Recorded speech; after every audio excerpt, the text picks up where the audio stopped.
Log entry, the Ketch Scarlet Queen. Philip Carney, master. Position, 8 degrees, 4 minutes south, 112 degrees, 20 minutes east. Wind fresh, sky fair. Remarks, cleared Surabaya, Java after losing valuable cargo. Reason for loss, the Pegleg skipper and the Iberian blade.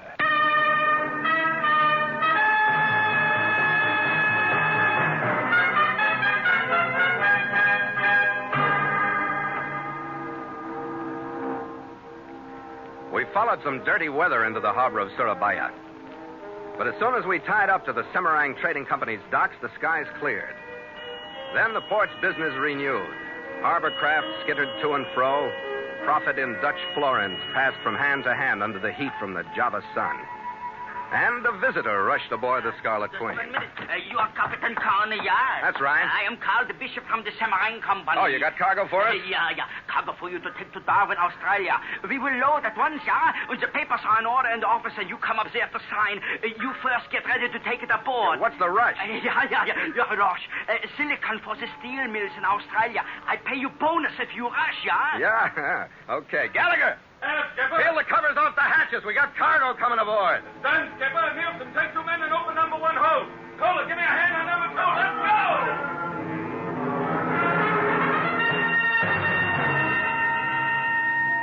The papers were in order, and even before I'd come back to the ship, the cargo was streaming aboard. As per the bills of lading, the boxes that were dropping into the holds were marked Silicon to Semarang Trading Company, Darwin. Hey, what is this stuff, Skipper? Silicon? Yeah. That's a hardening chemical used in making steel, Red. How we doing? Just about all stowed. Good, we can use that bonus. I'm going below and get our clearance papers ready. And just about then, we had our second visitor. I heard him before I saw him. And then he was entering my cabin. He was a seafaring man from his looks. In place of his left leg was a wooden peg. He was past middle age, bloated.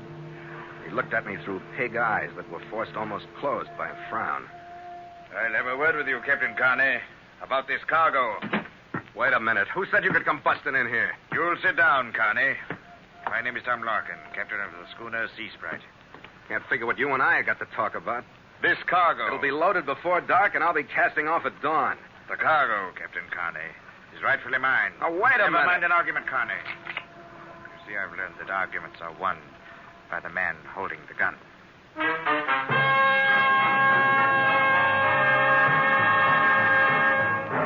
And so Mutual continues The Voyage of the Scarlet Queen, written by Gil Dowd and Bob Tallman, and starring Elliott Lewis.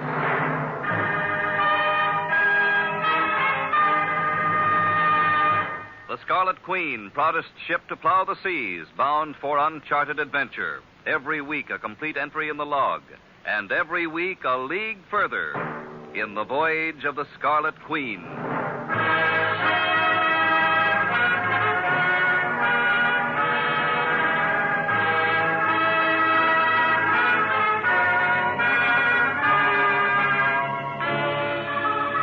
No arguments, Carney. The cargo is mine. That isn't what the papers say. They're signed by Carl the Bishop and me, and they say the cargo is consigned to me. What do you get off pushing in here with a pistol in your fist saying it's yours? I have a contract with the Semarang Company. I've sailed under their flag for 25 years. It's my cargo. I was delayed by heavy weather in the Straits. Instead of waiting for me, the Bishop gave it to you. You'll be paid a bonus for your trouble, and the affair will be settled with new signatures. If it's as simple as that, what's the gun for? I've been dealing with men for a good many years, Carney. Like I say, I learned that more arguments are won by the man holding the gun. I lost a leg as well as an argument one time when I didn't have a gun. It was a strong lesson. All right. How does this argument wind up? You'll come with me up to the Bishop's office, where the contracts will be re-signed and the cargo will be transferred to my ship. Yeah? Well, we'll see about that.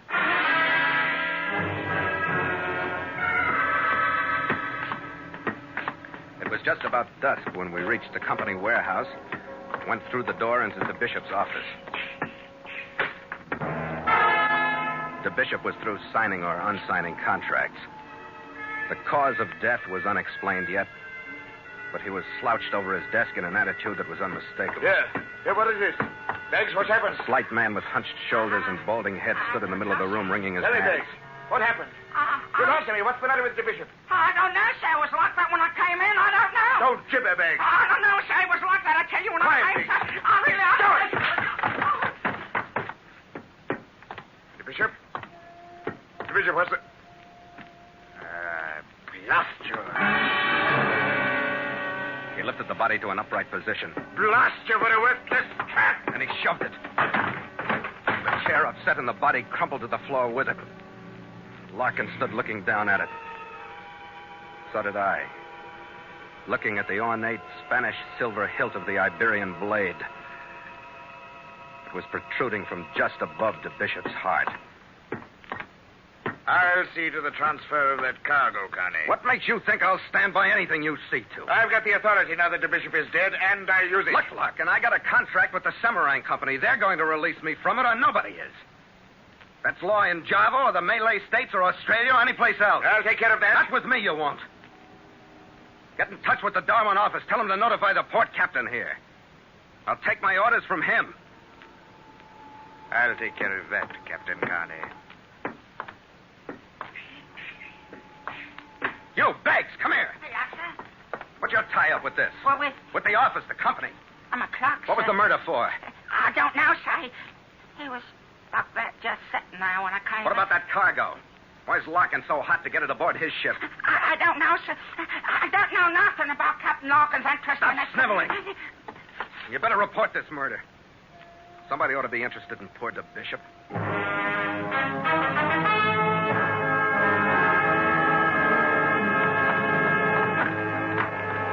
Gallagher? Yes, Skipper, in the cabin.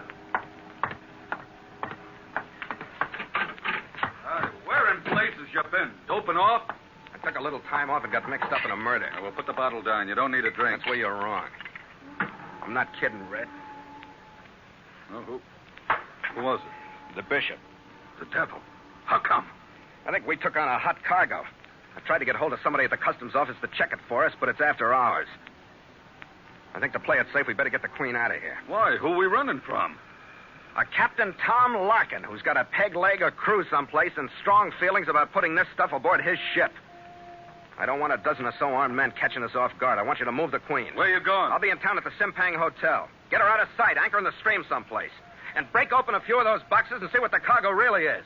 Let me know sometime tonight, will you? Yeah, sure.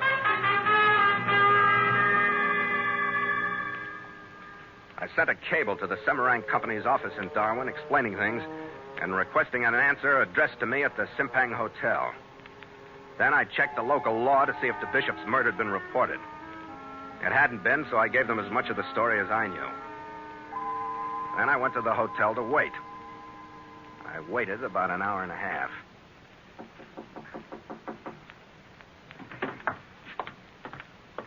Yeah? Captain Carney, I must talk to you.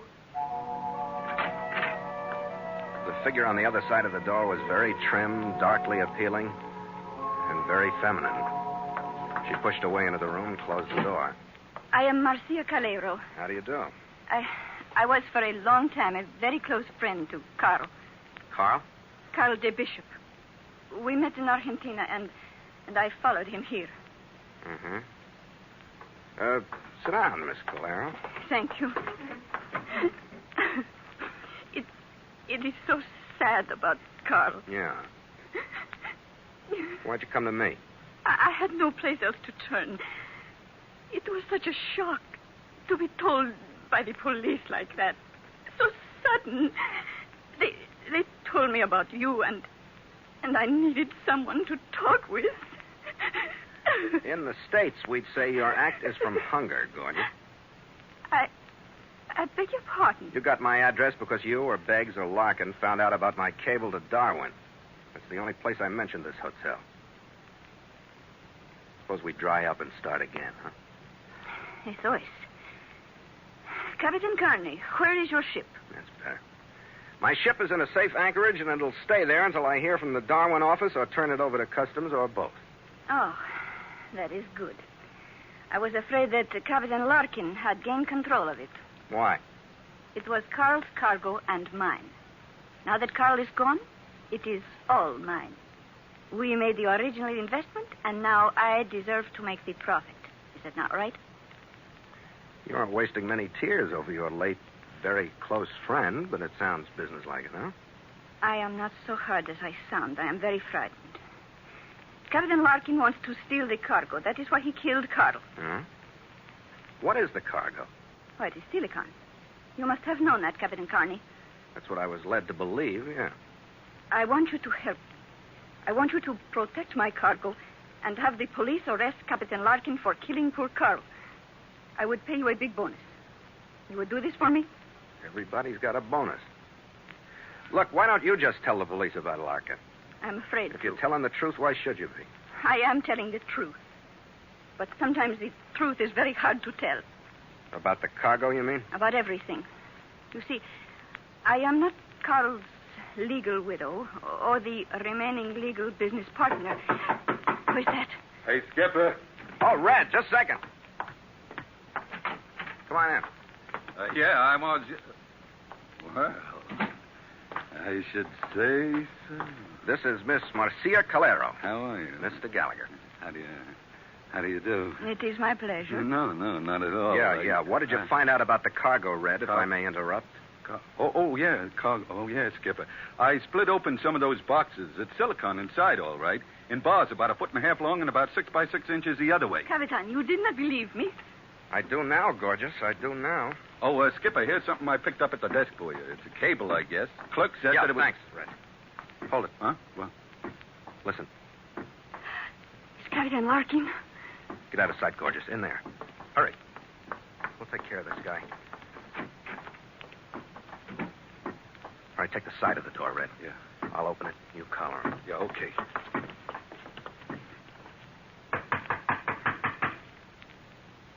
Who is it? You'll open the door, Connie. Oh, yeah. For you, I will, Larkin. Guys, Uncas, get inside. Hey, what's the crew for, Larkin? Hey, what is this anyway? Get inside. Look out!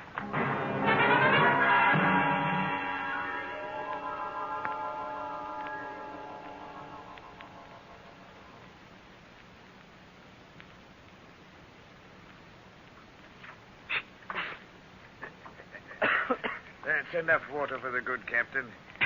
Don't want to drown him, Clyde. He's coming round now. Keep him in the chair. Two of you behind him. Get his arms. Now we'll have a word, Connie. Where are we?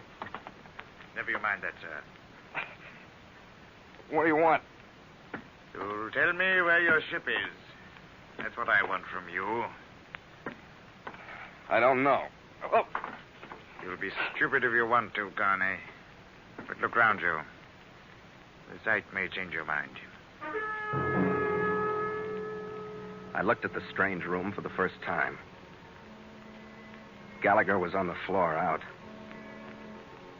The little bald clerk, Beggs, slumped forward against the line that lashed him to a chair.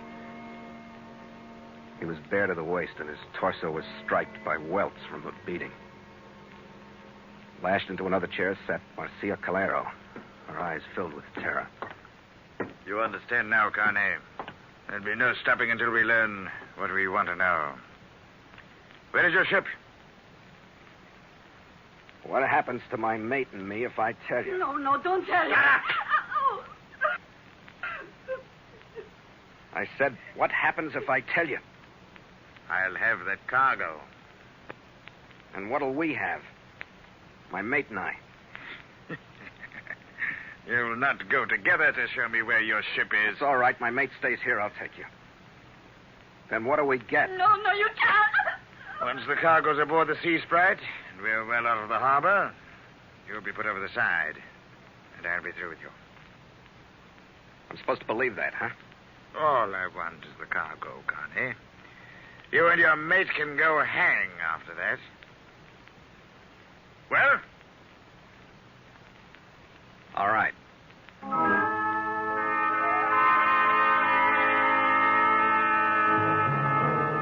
I gambled because there wasn't anything else to do. I went with Larkin. I marked the spot we left, a residence somewhere near the local river, the Calimas. Then we headed toward the waterfront. I led him down onto the mud shore. I was hoping for a small boat, any small boat that would look like it had come from an American ship in these waters. I kept moving forward as though I knew where I was going.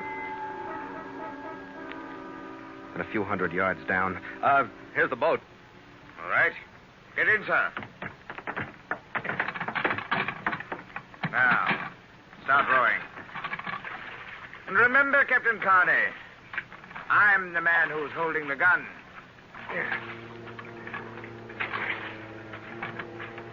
I rowed us well offshore.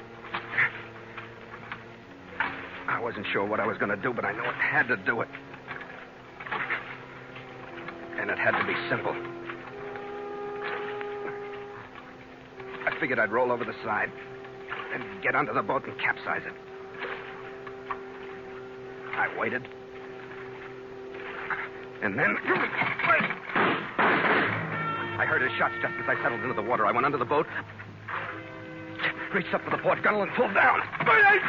Threw him off balance, and before he could regain it, I hit the starboard gunnel and pulled that down. Careening back to the other side, he tumbled out of the boat. I heard him come to the surface. He was working well. I got me his gun went. But I'd made a mistake. I underestimated him. Come ahead, Carney. I'm waiting for you. I'm coming, Captain. I approached him head on and started to circle. I was barely able to see him in the dark. When I circled to close in, he moved toward me. He flipped over on his back and lunged out at me with his Pegleg. Caught me in the solar plexus, knocked the wind out of me, doubled me over. He climbed onto my shoulders and pushed me under. Then the peg kept jabbing down at me. I felt it sear along my face as it took a gouge of skin and flesh from my cheek. And with almost my last bit of consciousness, I grabbed out for it. I held on to it. I fought my way to the surface. I kept my grip on it. Using it as a lever, I held his head underwater. His right boot thrashed into my face, my chest, and my belly. But I held on until the kicks got weaker and stopped. And I had to fight with myself to keep from passing out.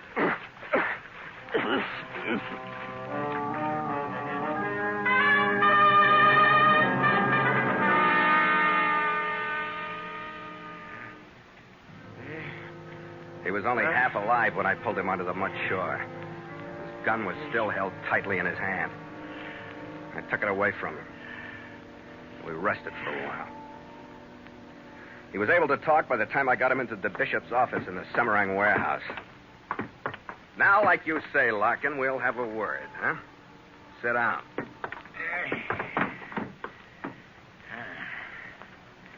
You're a sly one, Carney.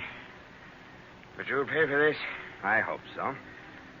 What makes that cargo worth all this? I don't know. Maybe I can beat you into knowing. No, you can't. Because I'm not lying. I don't know. It's worth a fortune, but I don't know why. How do you know it is? Beggs told me he heard the bishop talking to the woman about it. Didn't you lash the rest of it out of Beggs? No. And you didn't get it out of the bishop before that knife blade went home? I don't know anything about that. Ask Beggs. He was here. I think I might do that. Right after I settle you in that chair so you'll wait for the police.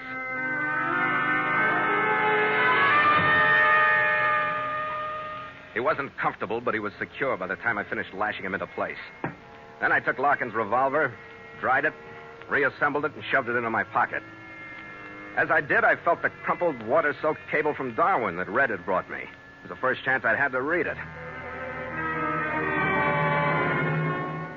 I stopped once before I got back to the residence on the Calimas River to pick up a likely-looking stick of wood I saw lying by the side of the road. And when I walked down the hall to the room where I'd left Red and the others, I used the stick. With it, I sounded enough like Larkin to fool myself. I hoped my voice would sound enough like him to fool his crewmen. You'll open the door, men. I'm alone.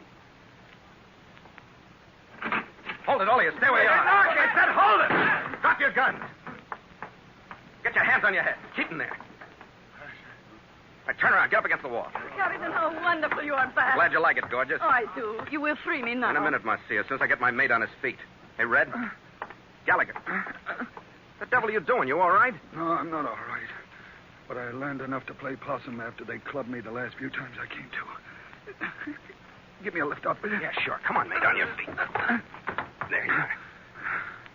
What happened to your face? I got tangled up with that Pegleg of Larkin. Captain, you will free me Don't now. get anxious, Marcia. Beggs is in worse shape than you are. Here, hold the gun on your friends, Red. I'll cut him loose. Beggs? Come on, Beggs. We'll have you back on your... What's the matter with him? He wasn't built for a flogging like that. Oh, he's dead? He's been sitting there. Come on, Marcia. I'll cut you loose. Gracias. I can't go with you, Captain. You will stay near me. I'm not so sure you'll want to go with me. Oh, but I do. You have to take me. Okay, remember that you asked me.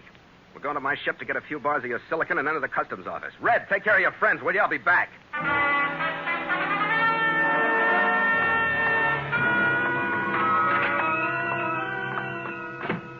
Little Nick. Oh, you is the English? No, American. Yeah, what is you We want? brought you some silicon we'd like to have you look over. It's from a cargo that belongs to Miss Calero here. It is also unnecessary, Captain. What is it you want? Silicon. I want you to take these bars someplace where you can melt them down. Oh, Captain, why you do this? You are so foolish. Maybe, gorgeous, but if silicon wasn't the cause of this mess tonight, something else was. What is mess? 2 murders to date. What is the silicon? Ask her. I ask you. I do not know what this is all about. No, I think I can come pretty close. A shipment of silicon to Australia is natural enough. It's used to harden iron and making steel. I don't know what its melting point is, but it's pretty high, over 1,000 degrees centigrade. So it would be a lot of trouble to melt down the bars to see if anything had been mixed with the silicon. Yeah. You talk too quick. I don't follow so fast. You don't have to understand. All you have to do is have it melted to prove whether I'm right or wrong. I do not know anything you are talking about. I will be at my home if the customs officer wants to talk any more to me. Hey, look. Yeah? Get this stuff someplace where you can melt it. I got another stop to make with her. Yeah, if you think it is necessary. It is, Chief. I got it on good authority. Hey, Marcia, wait a minute. Oh, wait. I'll walk you home. I do not think I would like it. Oh, come on. Maybe on the way we can figure out how to pin the bishop's murder on Beggs. Come on. You are a difficult man to understand, Captain Carney. Why did you say that? Because you killed the bishop? So Captain Larkin wouldn't force him to transfer the cargo to his ship. Why do you say that? Because Captain Larkin saw you do it. He is lying. You know he is. No, I wish I did. I hate to see you go up for it. You aren't the type for Dutch prisons. Captain, wait. Why did you say that? Because you're so beautiful. You think so? I'm human. I'm not blind. I do not understand you. Look at me. Mm-hmm. What do you want? For what? To go away or to stay with me? You know what it is about the cargo, no? Sure. Diamonds. They don't have to find them. Why don't you stay with me? We will have money and together a good life. With eyes like yours, gorgeous, you'd make it tough. Querido, please. But I saw that Spanish knife handle sticking out of the bishop's chest. Oh, don't, please. I'm afraid I wouldn't have one easy moment with you. Oh, but you would, mi amor. Because I couldn't forget how you handled very close friends when you're through with them. I hate you. I'll kill you. Get away from me. All right, calm down, Let gorgeous. me go. I'll kill you. I'll kill you. I'll kill you.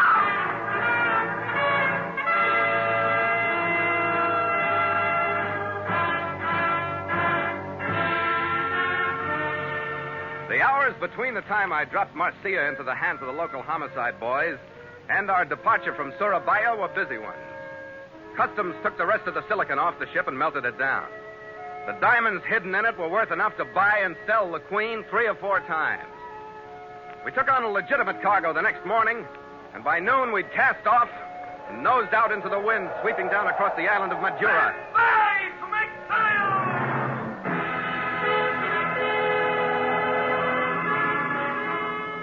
Red balled the men into their positions.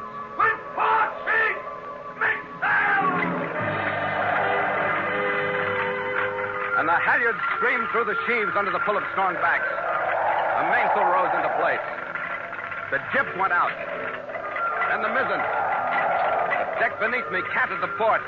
A And the Scarlet Queen took the bone in her teeth and settled onto her course. I guess we'll get there with this rig, Skipper. It'll do, Red. At least it's dropping Surabaya on our stern fast enough. Yeah. You know, you're a pretty sharp lad, Skipper. Oh, thanks, Red. How do you mean? Oh, the way you figured out that there were diamonds in that silicon. How'd you do that? Well, that was simple, Red. I might be just a little psychic. Oh, you haven't got X-ray eyes. I know you well enough to assume that, I think. I hope your opinion of me won't drop when I tell you, Red. That cable from Darwin gave me a hint. A hint? Yeah, it was from Customs. They said they'd arrested all the Semarang Company personnel in Darwin and would appreciate any information I could give them on those in Surabaya. They were suspected of smuggling diamonds. Oh, a hint. Why did all the rest, Red? Up to and including putting another beautiful woman behind bars. Yeah, well, we'd all be better off if you'd stay away from them and stick to the one you got. Here, Skipper, to the Queen. She's got a few tricks herself. Yeah. To the Scarlet Queen. After you, mate. After you.